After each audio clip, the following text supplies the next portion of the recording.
Today is March 10th, 2024. The conflict in Ukraine continues. Before I get into US President Joe Biden's State of the Union address and what he said about Ukraine, I want to take a look at the map to see what is going on the ground. This is liveuamap.com. It is a pro-Ukrainian live map. Keep that in mind as we take a look at it. And we can see in red, Russian-held territory, and we see these red icons all along the line of contact, and especially these red rifle icons. This indicates Russian forces on the attack, and you can see these red rifle icons all along the line of contact from south all the way up to the north, along the extent of this line of contact, and especially here outside Donetsk city, west of Avdiivka. We see Russian forces are either already in or in the process of approaching the remaining towns west of Avdiivka, and beyond these towns is relatively open terrain. So this defensive line that Ukraine is trying to hold, that is it for quite a distance, and they are incrementally being pushed out of these positions. They are losing these towns to Russian forces, and it is becoming so dire. Again, remember, that is a pro-Ukrainian map indicating Ukraine losing this territory. We have articles like this in the Western media. This is from March 9th, 2024. Business Insider: even if Russia's army isn't a particularly good one, it won't matter if Ukraine's defenses crumble, war expert warns. And these are the same war experts being cited who said that the Ukrainian offensive last year was going to roll over the poorly led, poorly equipped, poorly trained, and depleted Russian forces. We see how that actually turned out. This is these same experts trying to match reality with the rhetoric that they have been producing over the last 2 years up until now. This is what the article says. The Russian military isn't the formidable juggernaut it was once thought to be, but without strong defenses and key support, Ukraine is dangerously vulnerable to a force that can still inflict serious damage. An expert is warning Ukraine may still have more to lose as Russia continues advancing onward after capturing Avdiivka. And remember, Avdiivka was the most heavily fortified position Ukraine held along the line of contact. Losing that reflects a much more fundamental problem that Ukraine has in terms of its fighting capacity.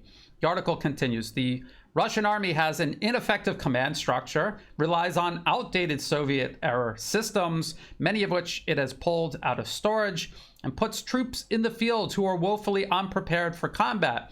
It is also increasingly adaptive and has significant resources, though some material advantages are diminishing with the pace of its operations and losses. And again, all of these losses being cited by these experts, cited in articles like this, these are losses coming from these supposed open source intelligence projects, and these projects have long since exposed themselves as simply war propaganda.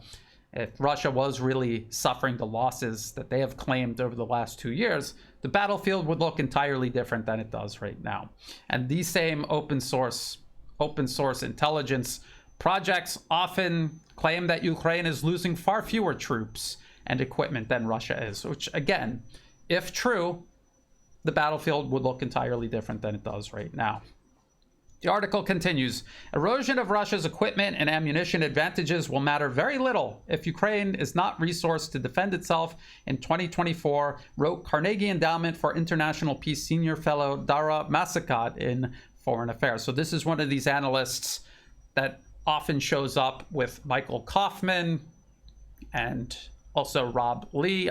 I've cited them in the past.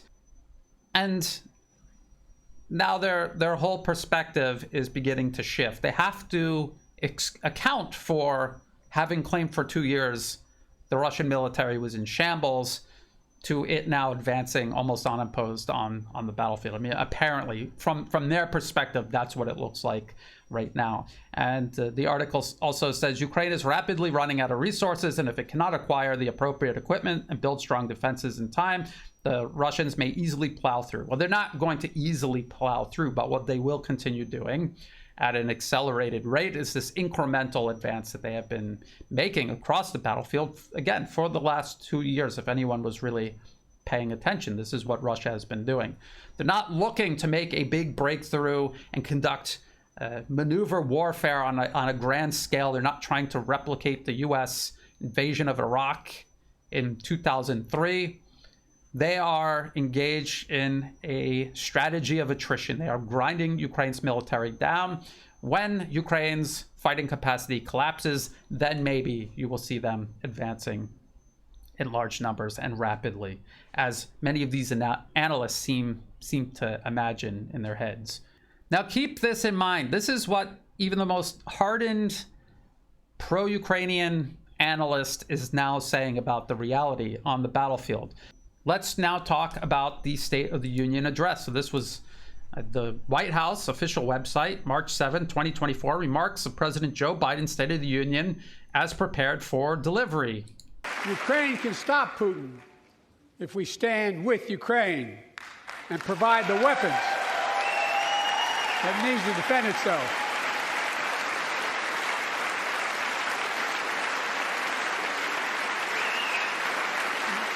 That is all.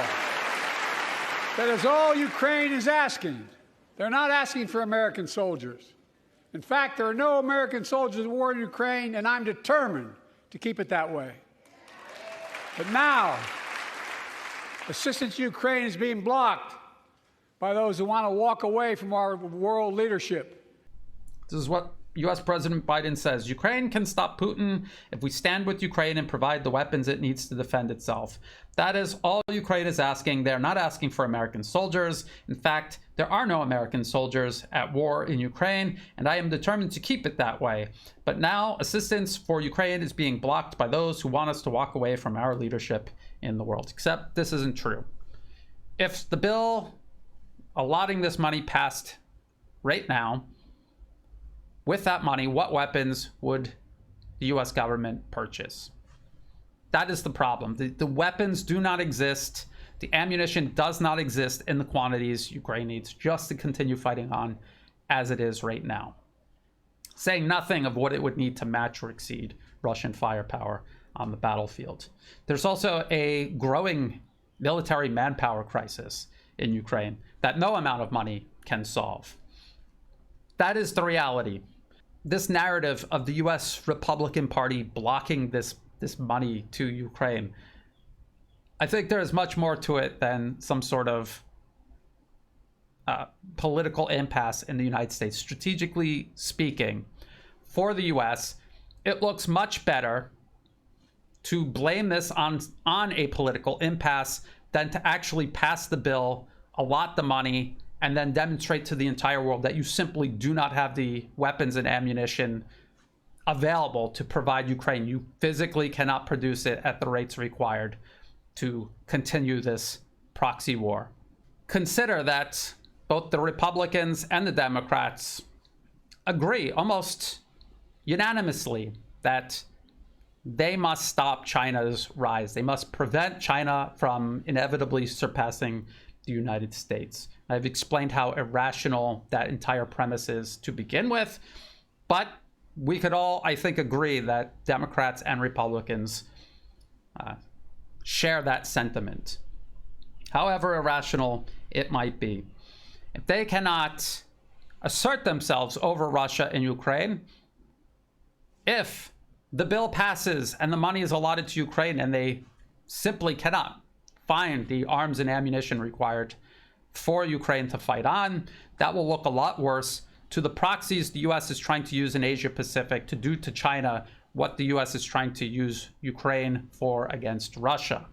It looks much better to blame this all on a political impasse and use that as the excuse for why Ukraine is losing the conflict. And you can see the Western media working very hard to shape that narrative.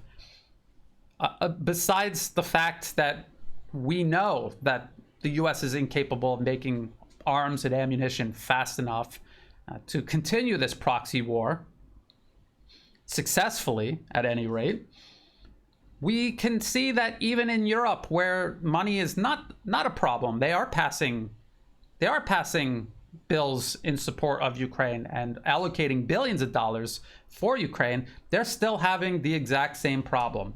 So we could look at articles like this. French arms companies to manufacture directly on Ukrainian soil, defense minister says. France is planning to have some of its arms manufacturers produce much needed military equipment directly on Ukrainian soil to help the country in its war against Russia. That's the minister of defense saying that. Why do they keep talking about building arms factories inside Ukraine? There's a reason why there are no arms factories in Ukraine right now at the moment. There's also a very good reason why repair facilities for Western vehicles and weapons, why those repair facilities are on the border in places like Poland, because if they were placed in Ukraine, Russia would find them and they would use cruise missiles and long-range drones to destroy them. That is what they have been doing for the last 2 years. And that's what would happen if France actually built these facilities in Ukraine. The article says 3 French companies will be setting up partnerships with Ukrainian companies, in particular in the drone and land equipment sectors, to produce spare parts on Ukrainian soil and perhaps ammunition in the future. The idea is to have the first production units running this summer. They never explain how these facilities would be protected against Russian cruise missiles or long-range drones.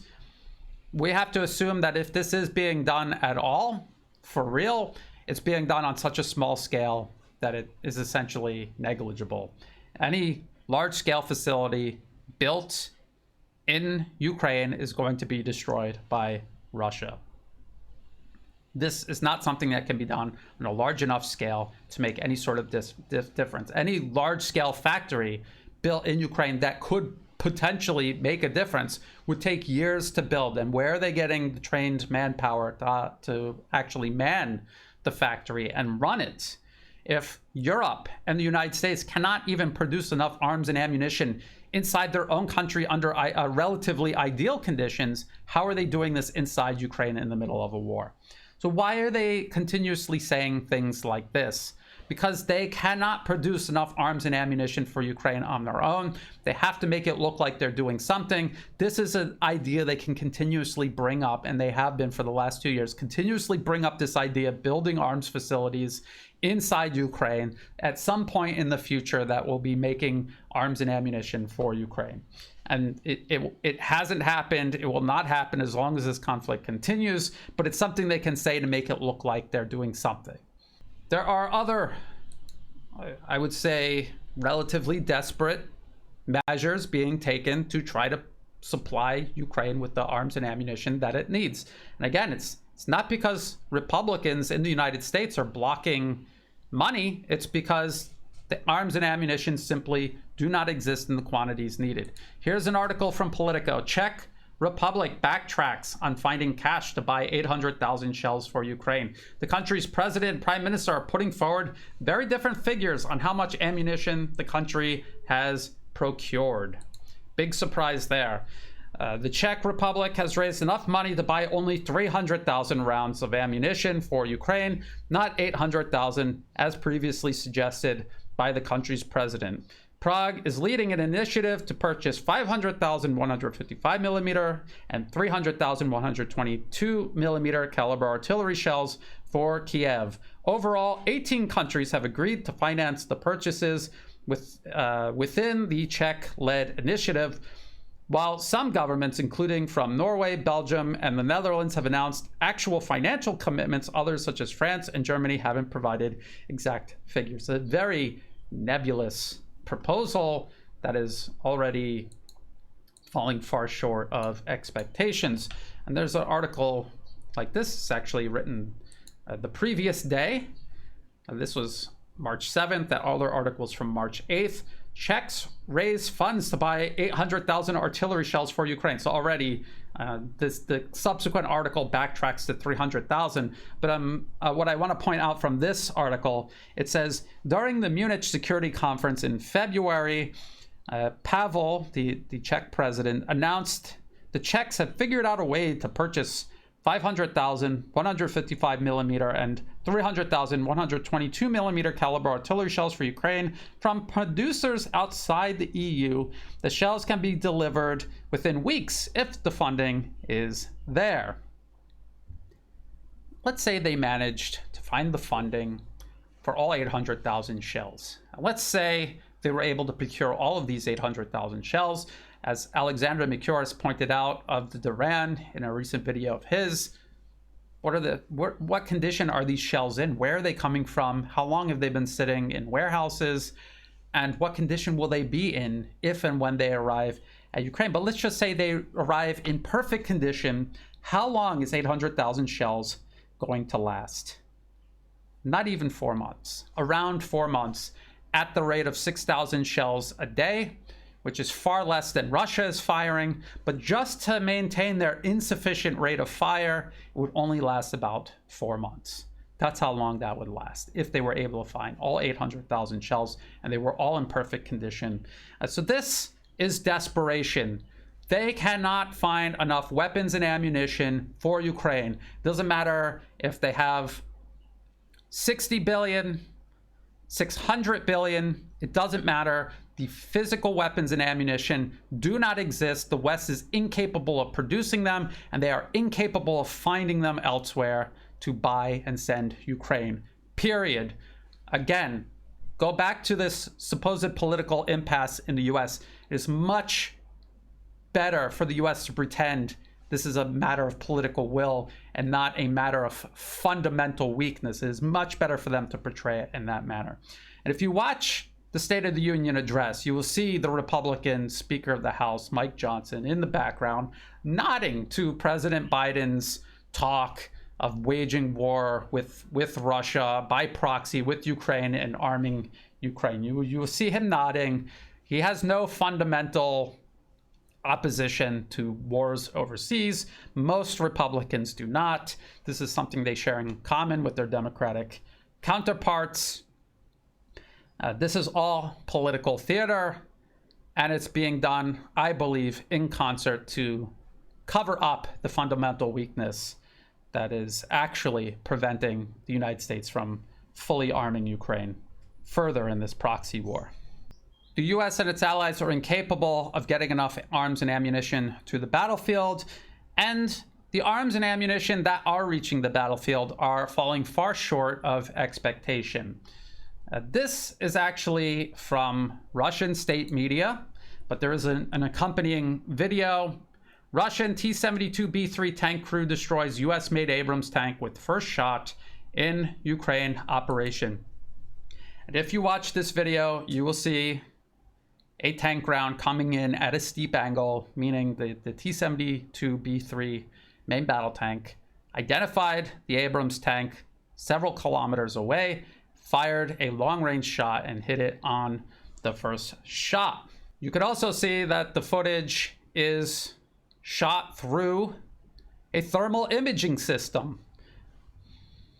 And this video, this incident, and it's far from the first incident of its kind, this dispels over 30 years of US propaganda about the superiority of US weapon systems, how much better they are, how much higher the quality is than their Soviet counterparts and now their Russian and Chinese counterparts. A T-72B3 destroying an M1 Abrams does not surprise me. I had warned before the first Western main battle tank crossed over into Ukraine that they would not solve any sort of problem on the battlefield. The Ukrainians would be incapable of using them effectively. And even if they could use them effectively, there is nothing special about these Western main battle tanks that give them a significant advantage over modern Russian main battle tanks. And what we remember the propaganda, don't we? We remember articles like this from Reuters. This was from September 2023. Ukrainian soldiers heartened by delivery of US Abrams tank. It says Ukrainian tank crews on the Eastern Front see the first delivery of US Abrams tanks to Kiev as a boost that will offer them more protection and firepower in battle. Mark Milley, then the top U.S. general, has said he regards the M1 Abrams tank as the world's best and that they will make a difference in the 19-month-old war. With a powerful engine, 120mm main gun, and special armor, the Abrams tank is particularly lethal against heavy armor forces. There's this Business Insider article. Ukraine is getting older U.S. Abrams tanks, but Russia's Soviet-era tanks still won't be a match for them in battle. So this goes back to the narrative that I talked about in the beginning of this video, this claim that the Russian military was in disarray, crumbling, the Ukrainian offensive, utilizing brigades trained and armed by NATO, they would just roll right over the Russians. This is all in the same vein as that narrative. This was from March 2023, so before the offensive was underway. This is what the article says. Washington is fast-tracking the delivery of Abrams tanks to Ukraine, opting to send older M1A1 models instead of the newer M1A2s to get them there sooner. But the decision may still get Kiev the firepower it needs, as the older tanks have a track record against defeating Soviet-era tanks like the ones Russia is sending into combat. No, it doesn't, and I will explain in just a moment, but let's continue reading this article and fully explore this particular narrative. According to some early performance reports from the first Gulf War, that is over 30 years ago, 1991, America's M1A1 tanks were a formidable and invaluable asset on the battlefield. Crews praised their reliability, and they were particularly lethal against Iraq's Soviet-era tanks, such as the T-72s that Russia is currently employing in Ukraine. There are almost no similarities at all between the T-72s in Iraq in 1991 and the T-72 tanks being used in Ukraine right now. In the Gulf War, the M1A1 was very successful at moving around the battlefield while it scanned for and attacked targets. Evading enemy action quickly was crucial. One of the best qualities of the M1A1 is its survivability, which comes from its armor and design. Gulf War assessments speak to this too, noting examples of enemy fire bouncing off its armor and the M1A1 being able to take multiple hits while still dealing damage. Well, in this case, it only took one hit and it was knocked out. So obviously we're talking about a completely different scenario than what took place over 30 years ago. Could you imagine doing analysis on the US sending its M1A1 main battle tank to Ukraine and doing analysis based on a conflict that took place 30 years ago and never accounting for the possibility that Russia might have made some improvements on the T-72s it's currently using versus the ones that Iraq had over 30 years ago? Could you imagine doing that and then putting words to an article and publishing it publicly? Could you imagine doing that? That is what the Western media, Western analysts, Western government, and even military leaders have been doing over the last 2 years.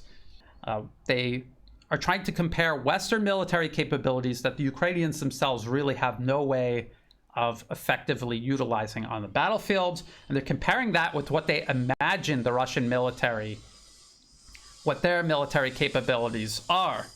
And a lot of these ideas of what modern Russian military capabilities are based on old Soviet-era stereotypes. So let's talk about what actually happened in 1991. During the first Persian Gulf War, the US was fighting Iraqi forces.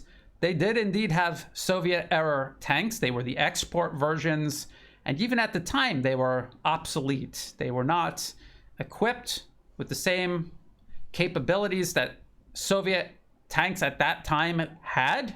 For example, they had no night vision. They had no thermal imaging. They could not see at night. American M1 tanks at that time did have thermal imaging. So they were fighting at night against Iraqi tanks, who could not see them, could not react to them. It was such a lopsided fight. It was a tremendous mismatch, but it was not representative of even what a US and Soviet tank battle would actually look like at that time. Now, 30 years have passed. A modernized T-72 is almost an entirely different tank than the ones that the US was destroying in Iraq in 1991, or even in 2003, the US invasion of Iraq in 2003. Modern T-72, the T-72B3, for example, there are actually many modernized versions since 1991.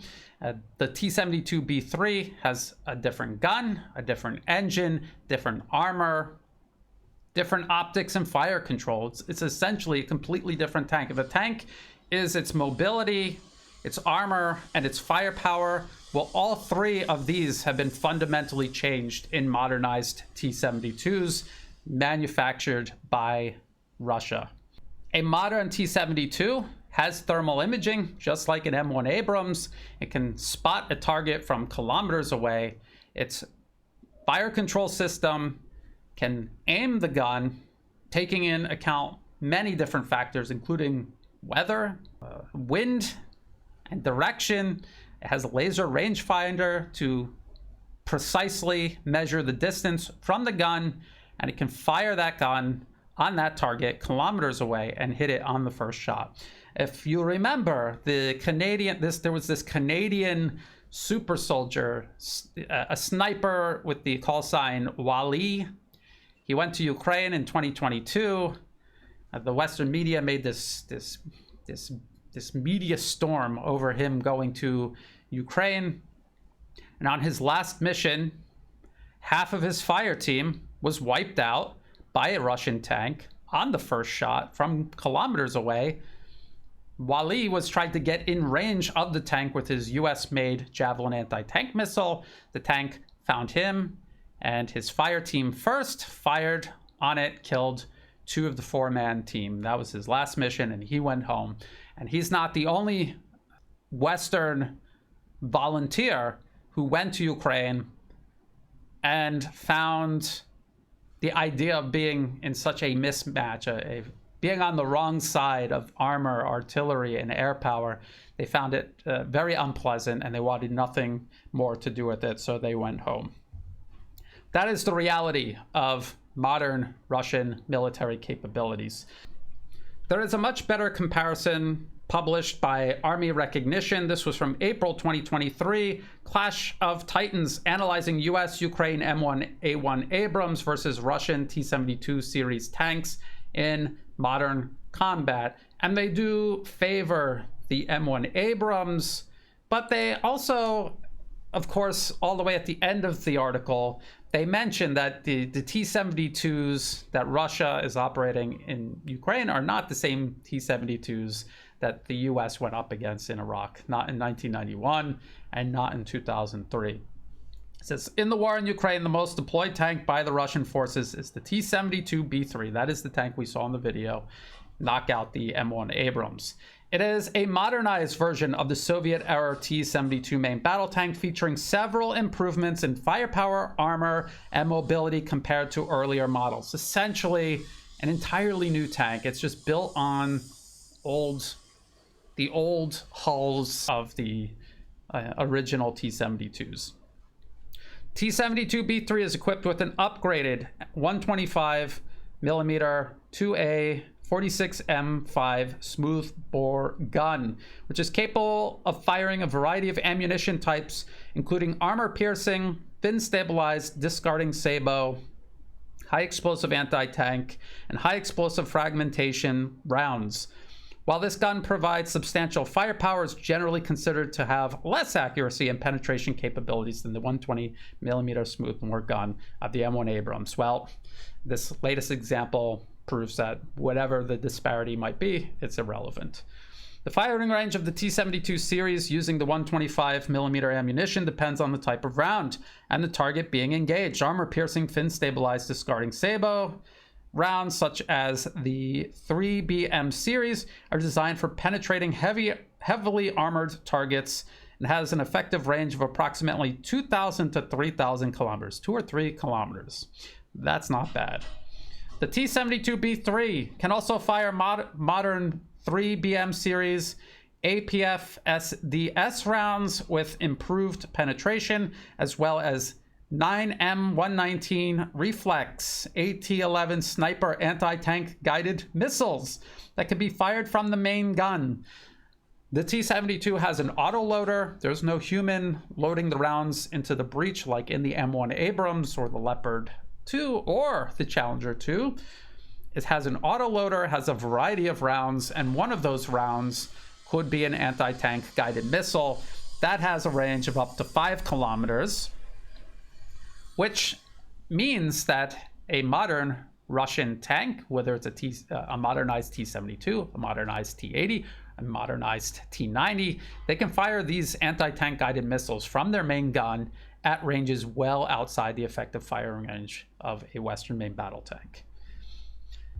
It talks about fire control. The T-72B3 has an improved fire control system compared to older T-72 models, including an upgraded ballistic computer, thermal imaging, and a laser rangefinder. This can make all the difference between being destroyed in the middle of the night, not even seeing who's attacking you, and being the one doing the attacking. It makes all of the difference, and modern Russian main battle tanks, T-72s, T-80s, T-90s, they all have these upgraded fire control systems, including laser rangefinders and thermal imaging. The article talks about armor. The armor has been upgraded. They have explosive reactive armor.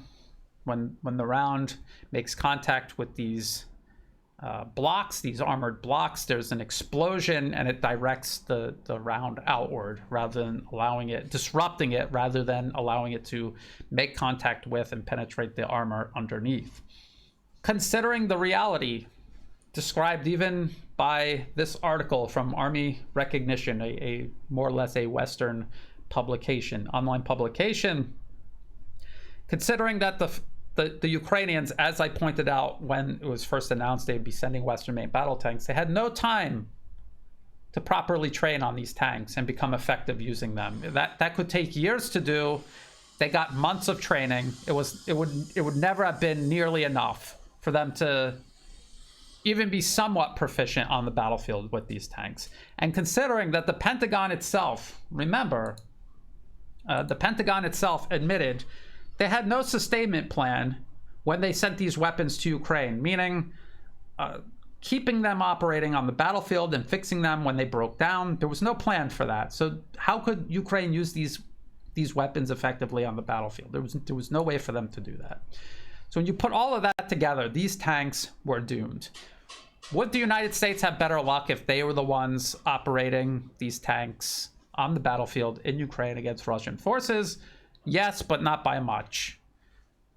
They would have the tanks, they would have the logistics and sustainment behind them. They'd have well-trained troops operating them. It means they wouldn't be helpless on the battlefield. Russia would be losing more tanks, more manpower, more equipment, but Russia would still have an advantage in military industrial production. This is a war of attrition. Russia would still have the advantage. It would not be a repeat of America's experience in Iraq in 1991 or 2003. It would look not unsimilar to the Ukrainian offensive last year in 2023. The idea that the US would have some sort of advantage with its air power, no, just more warplanes would be downed during the offensive than happened last year because the US would have more planes to come in range of Russia's very capable air defense systems to be shot down. I think that would be the only real difference. They probably would have taken out a heavier toll on Russian forces, but I think Russian forces would have been able to sustain those losses. When we look at all of these articles, all of them coming from the Western media, France talking about building arms factories in Ukraine, how unrealistic that is. The Czech president saying he's going to find 800,000 artillery rounds for Ukraine and only coming up with money for 300,000, if even. the Business Insider admitting that Ukraine needs more weapons, more ammunition, or Russia's going to roll over them. And even the president himself saying that Ukraine can beat Putin. Ukraine can beat Putin if only they got the weapons, but we know that the weapons aren't there to give Ukraine. So in reality, Ukraine can't beat Putin. They can't, they aren't, they won't. And while President Biden said in his State of the Union address that there are no US troops in Ukraine, he wants to keep it that way, it didn't really seem like he was definitely ruling it out. And when we look at the reality taking place on the ground in Ukraine, the US and its allies really only have two options. They can accept that they have lost this proxy war against Russia, or they can escalate by intervening war directly. We'll have to wait and see how that plays out, which decision they decide to make. Until then, if you thought this video was useful, please like and share. Think about subscribing. Check out the video description below for other places you can find and follow my work. In the video description below, there will be all of the links that I referenced in this video. And if you're looking for more frequent updates on the situation in Ukraine, I highly suggest that Iran, both Alex Christoforou and Alexander Micuris, do daily videos each, including on the situation in Ukraine. Alexander Micuris does a very detailed breakdown of what is taking place on the battlefield. I also highly recommend Scott of Calibrated. He does very detailed breakdowns of what is going on the battlefield. He has his own map illustrating different developments on the battlefield day to day. I will put the links to all of that in the video description as well. Also in the video description below are ways you can help support my work. I do not monetize my YouTube channel or any of the other social media platforms that I'm on. If ads pop up, feel free to skip them. They're not helping me out at all. If you do want to help support my work, please do so through Buy Me a Coffee or through Patreon. Whether it's a one-time donation, donations month to month, or even if you're just helping share my work with others, it is all greatly appreciated. That is what makes this work possible. So thank you, and as always, thank you for watching.